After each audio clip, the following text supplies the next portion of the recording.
So, graphing radical functions, dealing with transformations, things that we've dealt with in the past before. What is important is knowing what a standard radical function looks like before we transform it. At that point, all the transformations are the same as they always have been. So in example A, we have a standard radical function, y equals the square root of x. What does that mean? That our height, our y points, will be the square root of whatever the x's are. Now, this complicates things because a square root can only exist for non-negative numbers. We can't take the square root of -5. The smallest number we can take the square root of is 0. If we do take the square root of 0, we get 0. So our first point on a square root function is at 0, 0.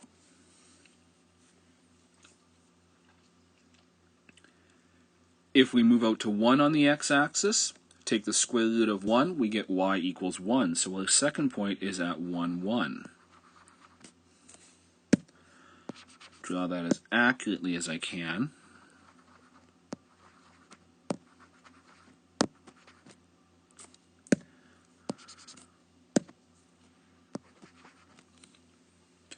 Now we could deal with 2 on the x-axis and get the square root of 2 is approximately 1.4, but the next best place to choose would be an actual number we could take the square root of. That would be 4. So if we jump to 4 on the x-axis, the square root of 4 is 2. Another point is at 4, 2. And again, draw that as accurately as possible.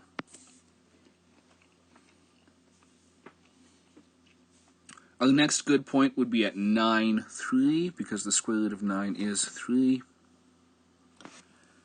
And that'll give us the general shape of a radical function. Now, in all honesty, 2 points are more than enough to find an accurate sketch of the graph. That would be 0, 0, and 1, 1.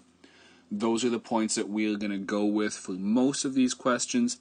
However, just to illustrate the shape now initially, we've taken some more points. This will be a curve, somewhat like that shape. That graph does continue on to the right forever, but it does not continue to the left. If it continued to the left, that would imply that we could take the square root of those negative x's, which we can't. So that is all we have there. Once again, a standard radical function, points at 0, 0 and 1, 1, continuing on to the right but not to the left.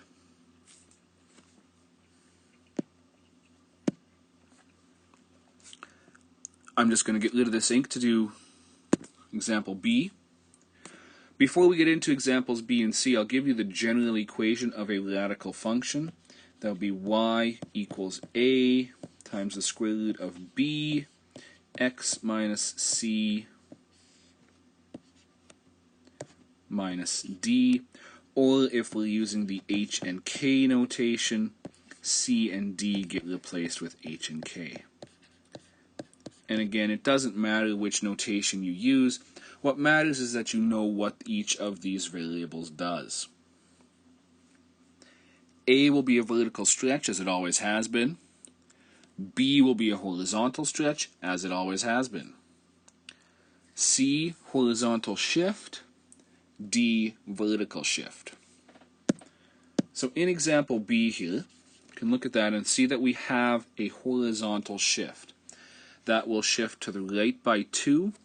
Before we can deal with that, we need to come up with the generic the generic graph of a radical function that would have points at 0, 0 and 1, 1.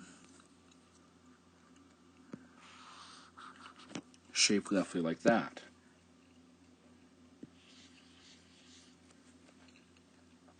Our transformation to the right 2, all of the points, well both of them in this case, will shift to the right by 2. And our graph will look somewhat like that.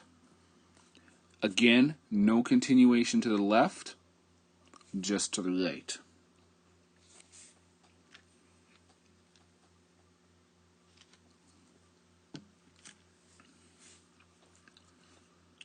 clear that off to deal with C.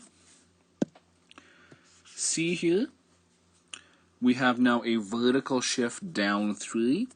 Before we do that, our two primary points at 0, 0 and 1, 1. Draw out the shape of the graph.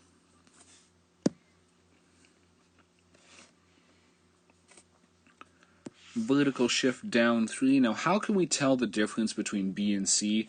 What's a horizontal shift and what's a vertical shift? Well, in B, we have the -2 underneath the root sign. It is with the X. It is a horizontal shift. In C, we have -3 outside the root sign at the end. It is a vertical shift. And so we are going down 3. Both of these points will shift down by 3. And we draw out the graph.